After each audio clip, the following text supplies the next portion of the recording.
हिंदी की गलियों के माध्यम से आप सुन रहे हैं गुनाहों का देवता। आज आप इसका सुनेंगे भाग 10।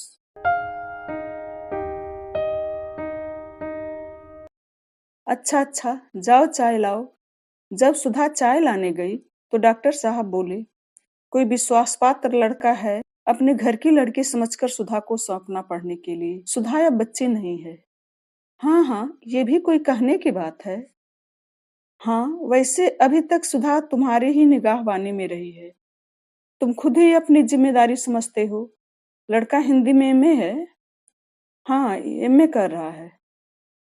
अच्छा है, तब तो बिनती आ रही है, उसे भी पढ़ा देगा। सुधा चाय लेकर आ गई। पापा, तुम लखनऊ कब जाओगे? शुक्रवार को। क्यों?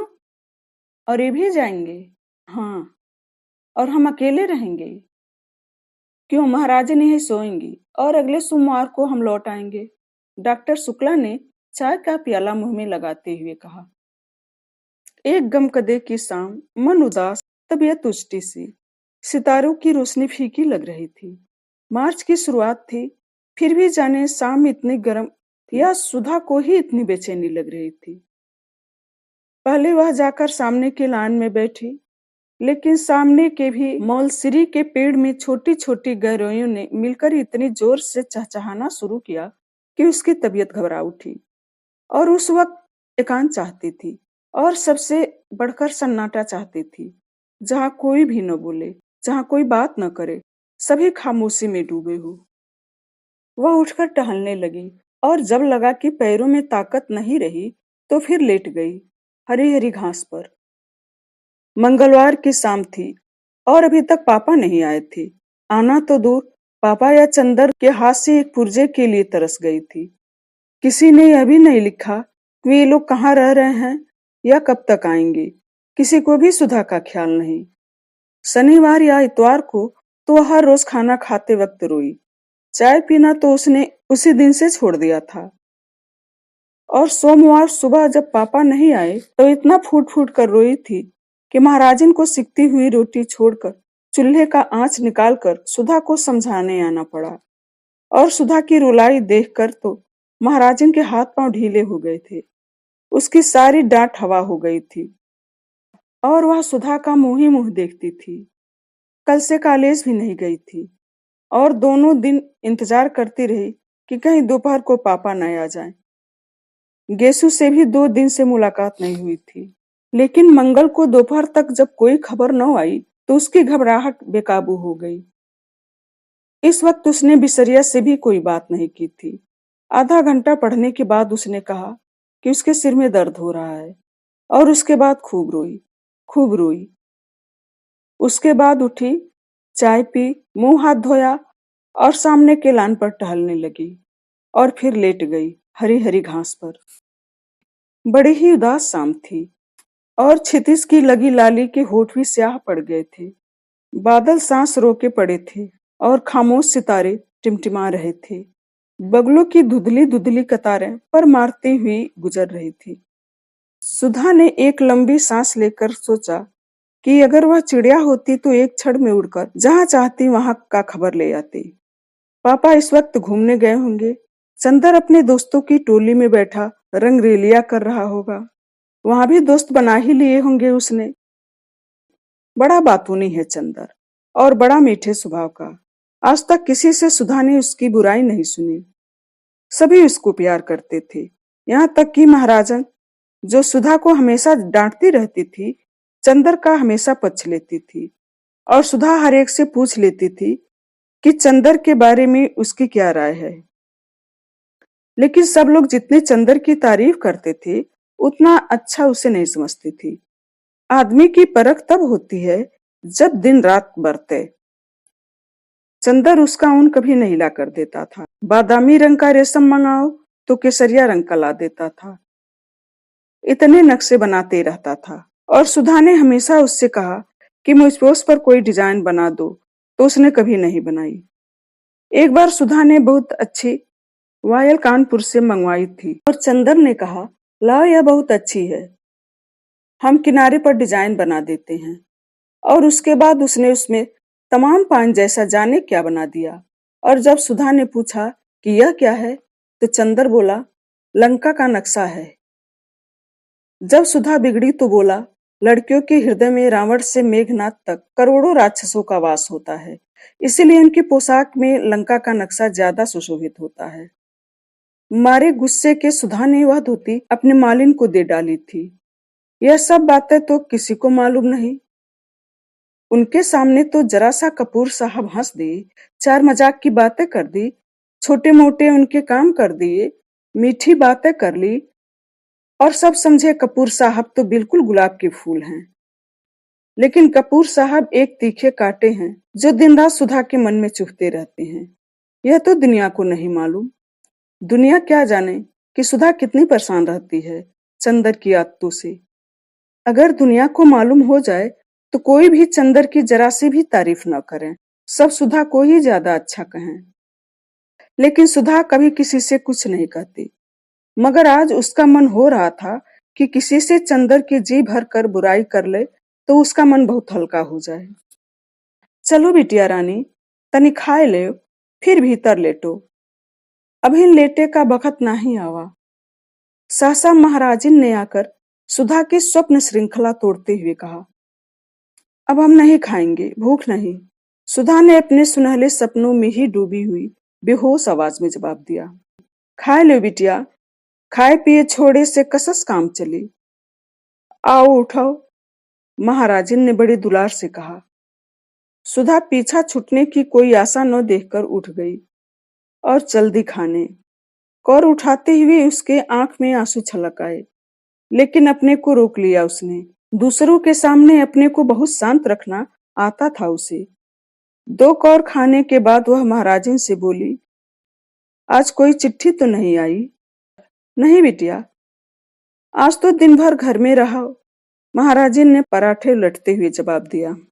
काहे बिटिया, बाबूजी कुछ ना ही लिखन तो छोटे बाबू तो लिख देते। अरे महाराजिन, यही तो हमारे जान का रोना है। हम चाहे रो रो कर मर जाएं, मगर न पापा को ख्याल न पापा के शिष्य को। और चंदर तो ऐसे खराब हैं कि हम क्या करें। ऐसे स्वार्थी हैं अपने मतलब के कि बस सुबह शाम आए, हम और पापा न मिले तो आफत ढा देंगे। बहुत घूमने लगी हो तुम, बहुत बाहर कदम निकल गया है तुम्हारा।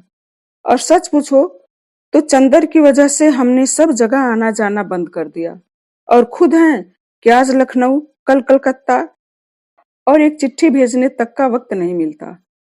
अभी हम ऐसा करते तो हमारी जान नोच खाती। और पापा को देखो, उनके दुलारे उनके साथ हैं तो बस किसी की फिक्र नहीं। अब तुम महाराजिन चंदर को कभी कुछ चाय वाय बना के मत देना। काहे बिटिया, काहे कोसत हो? कैसा चाँद से तो है छोटे बाबू, और कैसा हंस के बातें करत हैं। माई का जाने कैसा ही आ रहा कि उन्हें अलग कह दिहस। बेचारा होटल में जाने कैसे रोटी खात हुई। उन्हें हिया ही बुला ले तो अपने हाथ से खिला के 2 महीना माँ मोटा कर दे। हमें तो से ज्यादा उसकी ममता लगत है। बीबी जी, बाहर एक मेम पूछत है, हिया कौनो डाकदर रहत है? हम कहा नहीं, हिया तो बाबूजी रहत है।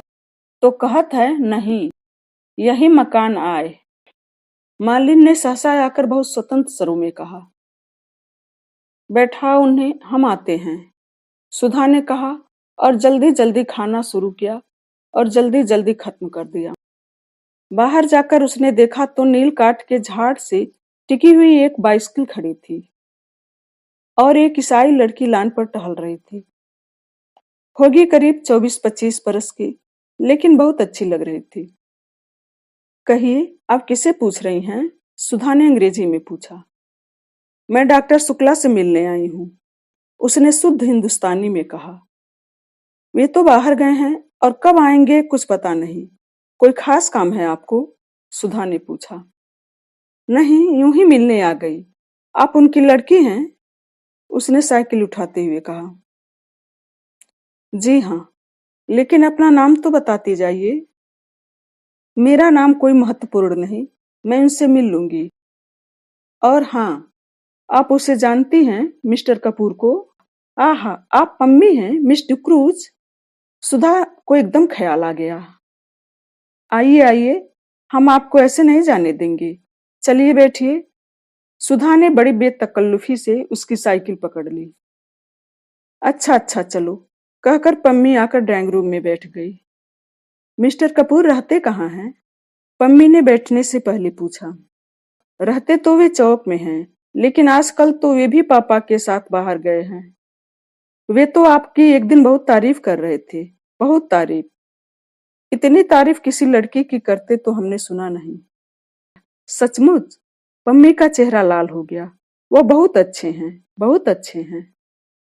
थोड़ी देर पम्मी चुप रही, फिर बोली, क्या बताया उन्होंने हमारे बारे में? ओह, तमाम। एक दिन शाम को तो हम लोग आप ही के बारे में बात करते रहे। आपके भाई के बारे में बताते रहे।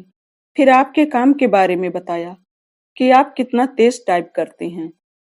फिर आपकी रुचियों के बारे में बताया कि आपको साहित्य से बहुत शौक नहीं है और आप शादी से बेहद नफरत करते हैं और आप ज्यादा मिलती जुलती नहीं हैं, बाहर आती जाती नहीं। और मिस डिक्रूज? ना, आप पम्मी कहिए मुझे। हाँ तो मिस पम्मी, शायद इसीलिए आप उसे इतनी अच्छी लगी कि आप कहीं आते जाते नहीं। वह लड़कियों का आना जाना और आजादी बहुत नापसंद करता है, सुधा बोली। नहीं, वह ठीक सोचता है, पम्मी बोली। मैं शादी और तलाक के बाद इसी नतीजे पर पहुंची हूँ कि 14 बरस से 34 बरस तक की लड़कियों को बहुत शासन में रखना चाहिए, पम्मी ने गंभीरता से कहा। एक ईसाई मेम के मुंह से यह बात सुनकर सुधा दंग रह गई। क्यों? उसने पूछा। इसलिए कि इस उम्र में लड़कियां बहुत नादान होती हैं और जो कोई भी चार मीठी बातें करता है तो लड़कियां समझती हैं कि इससे ज्यादा प्यार उन्हें कोई नहीं करता। और इस उम्र में जो कोई भी ऐरा गैरा उनके सत्संग में आ जाता है उसे वे प्यार का देवता समझने लगती हैं और नतीजा यह होता है कि वे ऐसे जाल में फंस जाती हैं कि जिंदगी भर उससे छुटकारा नहीं मिलता। मेरा तो यह विचार है कि या तो लड़कियां 34 बरस के बाद शादियां करें जब वे अच्छा बुरा समझने के लायक हो जाएं, नहीं तो मुझे तो हिंदुओं का कायदा सबसे ज्यादा पसंद आता है कि 14 वर्ष से पहले ही लड़की की शादी कर दी जाए और उसके बाद उसका संसर्ग उसी आदमी से रहे जिससे उसे जिंदगी भर निर्वाह करना है और अपने विकास क्रम में दोनों ही एक दूसरे को समझते चले। लेकिन यह तो सबसे भद्दा तरीका है कि 14 और 34 बरस के बीच में लड़की की शादी हो या उसे आजादी दी जाए। मैंने तो स्वयं अपने ऊपर बंधन बांध लिए थे। तुम्हारी तो शादी अभी नहीं हुई? नहीं। बहुत ठीक। तुम 34 बरस से पहले मत करना। अच्छा, हाँ। और क्या बताया चंदन ने मेरे बारे में? और तो कुछ खास नहीं। हाँ, यह कह रहा था आपको चाय और सिगरेट बहुत अच्छी लगती है। ओहो, देखिए मैं भूल ही गई। लीजिए सिगरेट मंगवाती हूँ। और सुधा ने घंटी बजाई। रहने दीजिए, मैं सिगरेट छोड़ रही हूँ। क्यों? इसलिए कि कपूर को अच्छा नहीं लगता और अब वो मेरा दोस्त बन गया है और दोस्तों में एक दूसरे से निवाह करना पड़ता है। उसने आपसे यह नहीं बताया कि मैंने उसे दोस्त मान लिया है? पम्मी ने पूछा। जी हाँ, बताया था। अच्छा तो चाय लीजिए। हाँ हाँ, चाय मंगवा लीजिए। आपका कपूर से क्या संबंध है? पम्मी ने पूछा। कुछ नहीं, मुझसे भला क्या संबंध होगा उनका? जब देखिए तब बिगड़ते रहते हैं मुझ पर और बाहर गए हैं और आज तक कोई खत नहीं भेजा। ये कहीं संबंध है? नहीं, मेरा मतलब आप उनसे घनिष्ठ हैं। हाँ, कभी वह छिपाते तो नहीं मुझसे कुछ? क्यों? तब तो ठीक है। अच्छे दिल के आदमी मालूम पड़ते हैं। आप तो यह बता सकती हैं कि उन्हें क्या क्या चीजें पसंद है? हाँ, उन्हें कविता पसंद है। बस कविता के बारे में बात न कीजिए।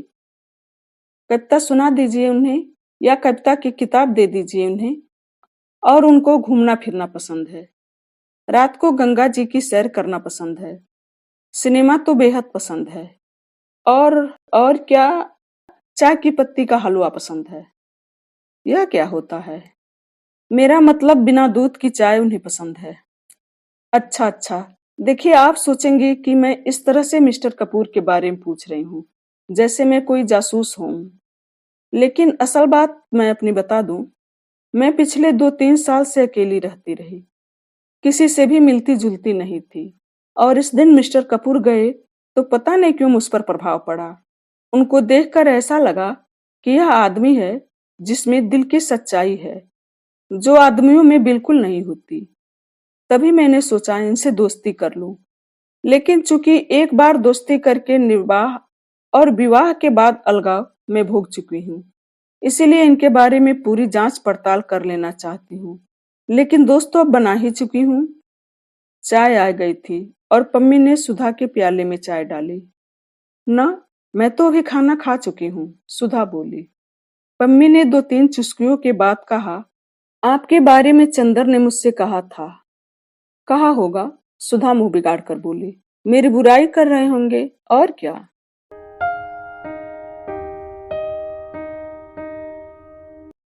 गुनाहों का देवता भाग 10 यहीं खत्म होता है। अगली वीडियो में फिर मिलेंगे। धन्यवाद।